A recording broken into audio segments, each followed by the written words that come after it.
What's up, everybody? Tyson Roush. Let's talk Jets. Hope everybody's enjoying your football Sunday.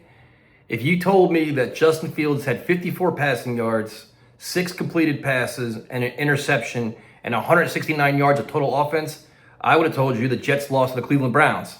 But that was not the case, as they completely shocked everybody coming off a bye week to win their second game in a row. And it's pretty cool to see how this team is slowly progressing. There's some good, there's some very bad, but a win is a win. You take it, especially with this team and as they try to build their culture.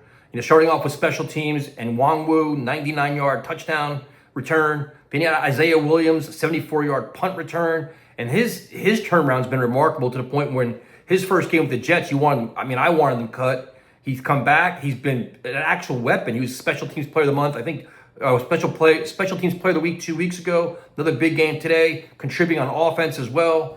So special teams have been, credit to Coach Banjo for really all year long. They've been pretty consistent with the punting is great. Nick Folk's been consistent.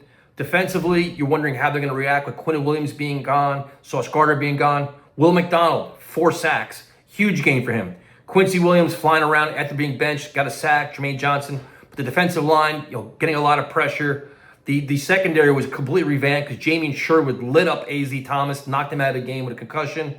Probably not going to play Thursday night against the Patriots, but you had a revamped secondary that competed. They did well. Brownlee had a couple penalties, and they've had mistakes, and Tony Adams doing what Tony Adams does, but the defense found ways to make plays. Dylan Gabriel from the Browns, he's athletic, I guess smart, but he throws some very questionable passes, soft passes, kind of shot put soft, some ducks and stuff like that. So you're like, how is he outplaying Justin Fields? But he did enough to have put his team in a position to win. But the defense kept scratching and clawing and doing that.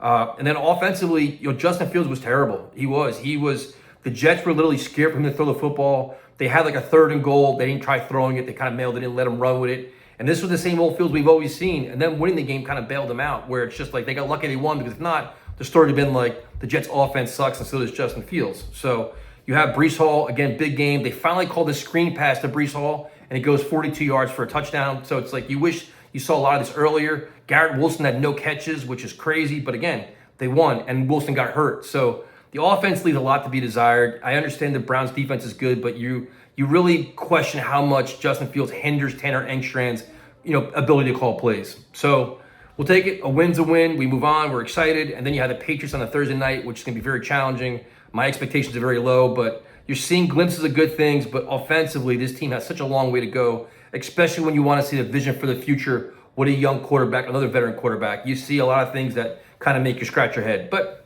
listen, I'll take it. It's much better to win than it is to lose, especially when a lot of young players are playing. And we'll move on. Talk to you guys later.